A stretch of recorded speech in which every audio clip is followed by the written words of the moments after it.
إلهي، يا من بيده حياتي، يا من إليه يرجع أمري، ربي بيدك سعادتي وشقائي، ربي أسعد قلبي، ربي أسعد قلبي، ربي أسعد قلبي. اللهم إني مؤمن أنه إذا اجتمعت الدنيا على أن ينفعوني بشيء لن ينفعوني إلا بشيء قد كتبته لي، ولو اجتمعوا على أن يضروني بشيء لن يضروني إلا بشيء قد كتبته لي. ربي إن في قلبي حاجات كثيرة لا أستطيع البوح بها لأحد سواك، أنت تعلم سري وما يضمره قلبي. ربي بكلمة كن منك تسعد حياتي، ربي قل لأمنياتي كوني، ربي قل لأمنياتي كوني، ربي قل لأمنياتي كوني، فإذا كنت أنت معي لا أحتاج لأحد سواك.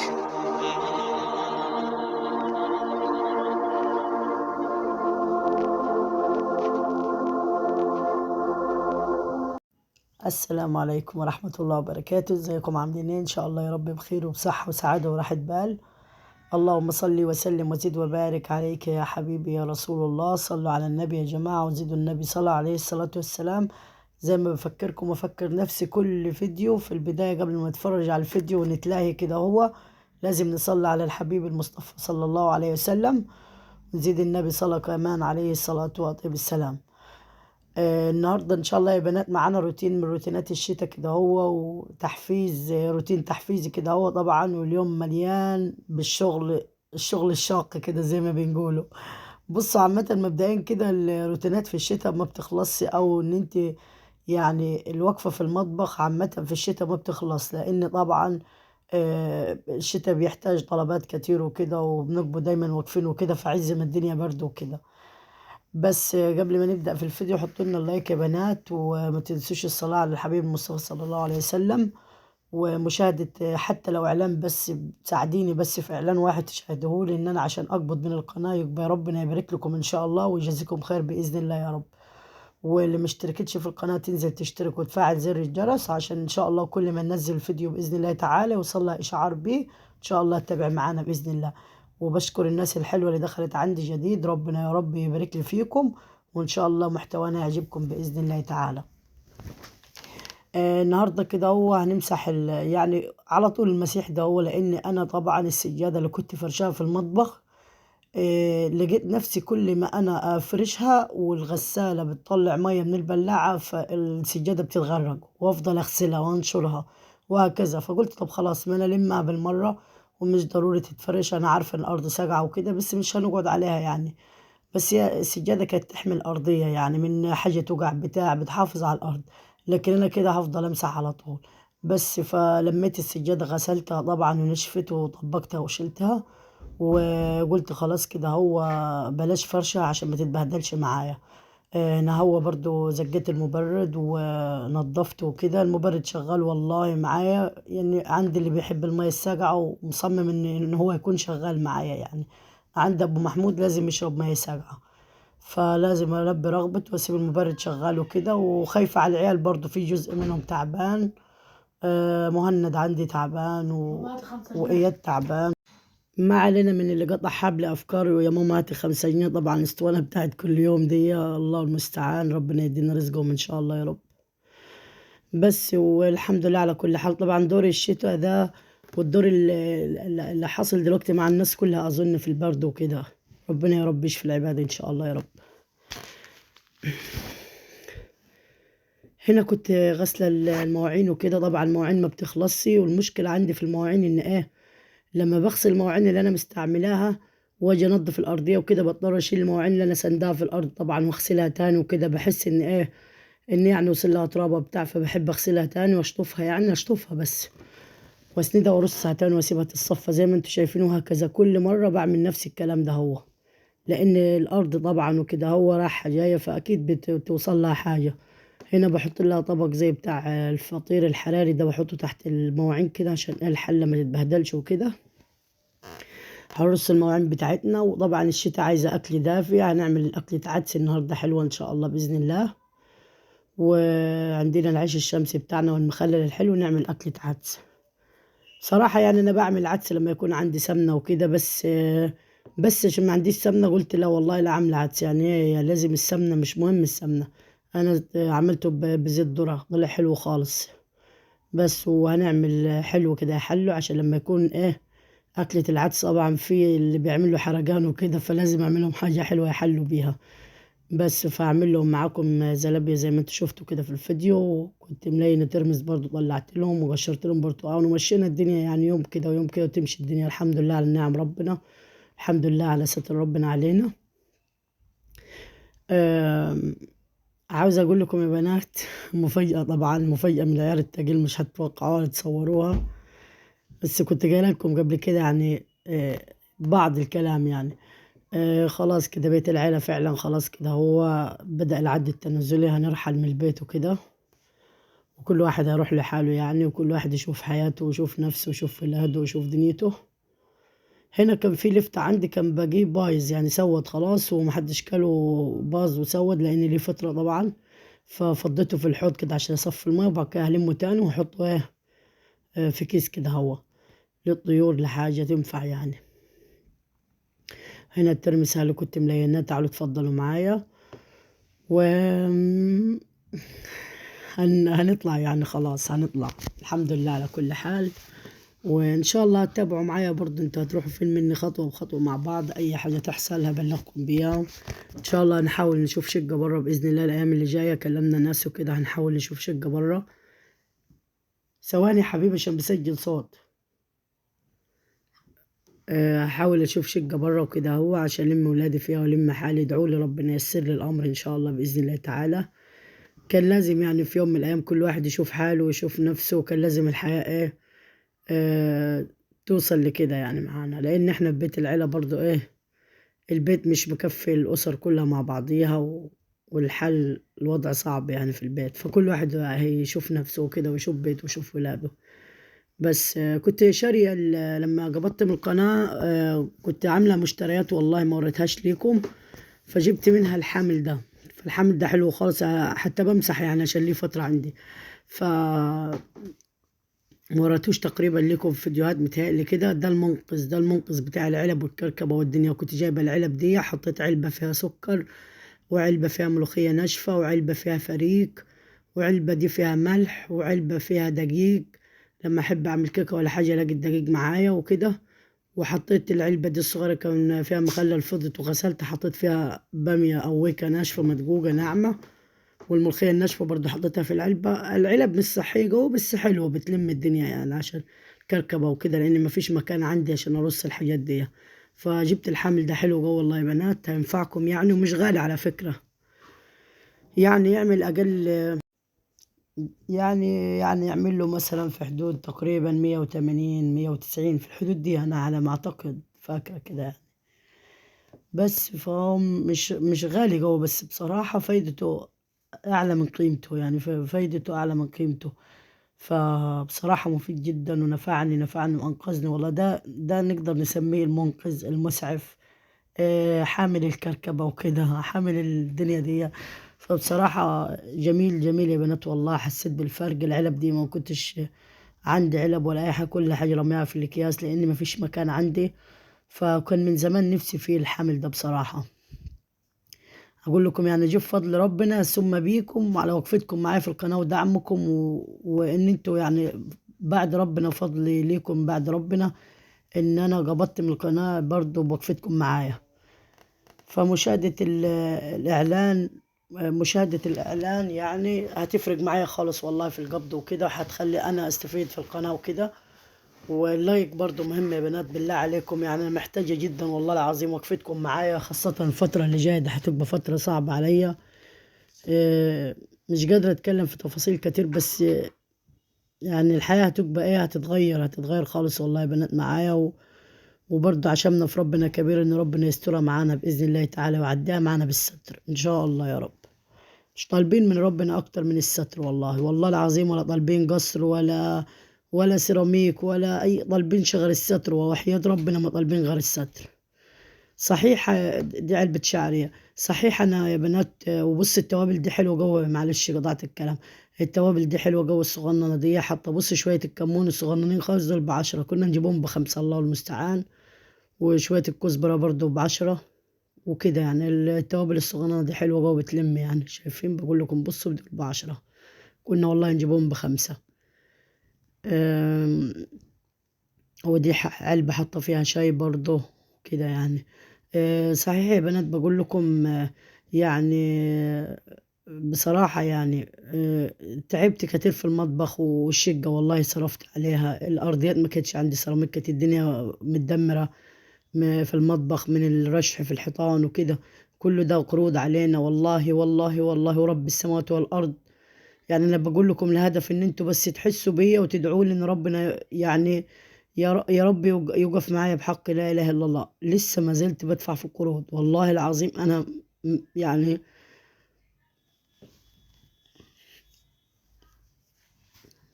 هنا كان في دقيق باقي يعني بفضيه كده اهو في العلبة زي ما انتم شايفين، عشان العلب دي حلوة. فأنا يعني صعبان عليا لسه الفلوس بتدفع لحد دلوقتي من جود عياله ومن بيته ومن حالي في السيراميك اللي أنا عملته في المطبخ ده. بس كنتش فاكرة في يوم من الأيام إن هيجي اليوم كده هو، لأن إحنا عاملينه من زمان. ما كنتش فاكرة في يوم من الأيام إن هيجي اليوم والبيت يتباع وكده، وكل ده هخسره. السطوح يعتبر أنا اللي عملتها برضه، يعني أبو محمود وكده. والشبابيك برضو كنت عاملة شباك هنا على منتال برضو في المطبخ، وعملت في الحمام، وعملت قاعدة أفرنج وقاعدة وحوض، وعملت الرخامة اللي في المطبخ. كل ده الفلوس لسه على قلبنا بتدفع. كله ده هيتساب بعد ما شربنا فيه المرار ودفعناه وكده. بس أنا طبعا مش زعلانة يعني ولا حاجة، لأن أنا مش مرتاحة بصراحة ببيت العيلة، مش مرتاحة.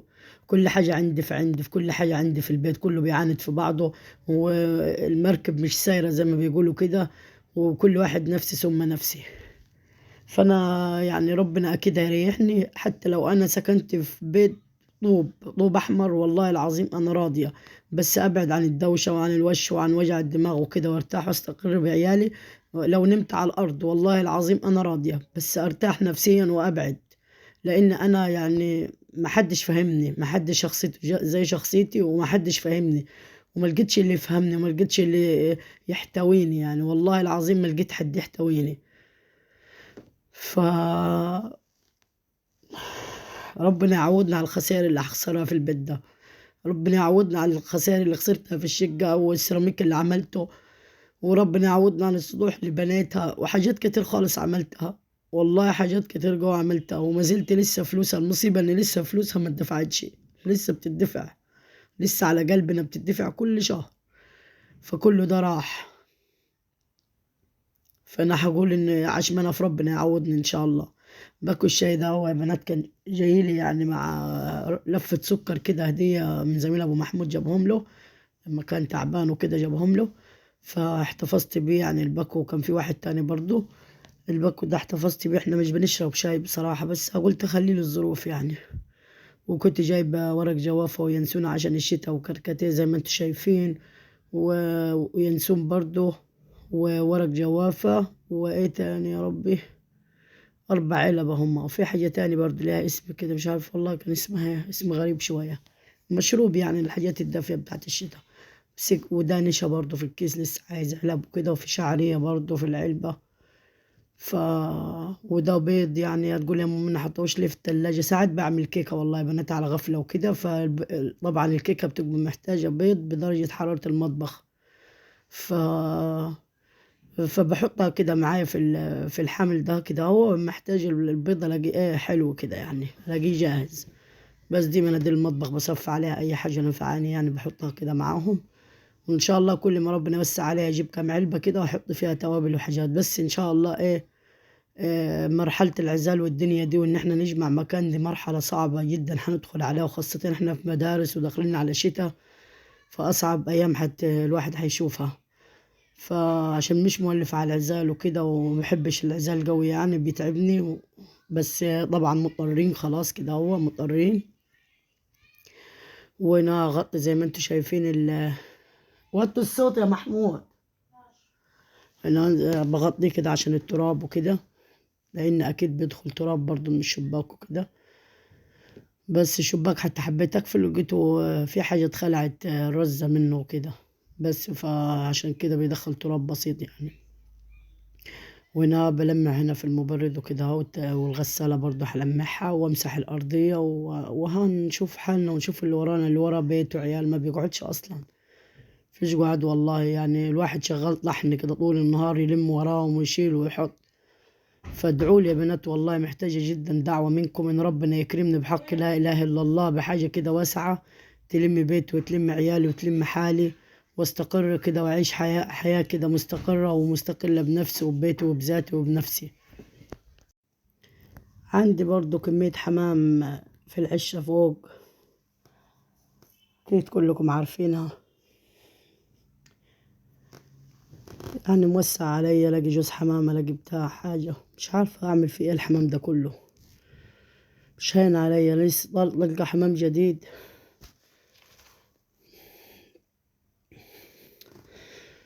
حمام جديد وكده عندي يعني، مش عارفة اعمل ايه في كمية الحمام يعني.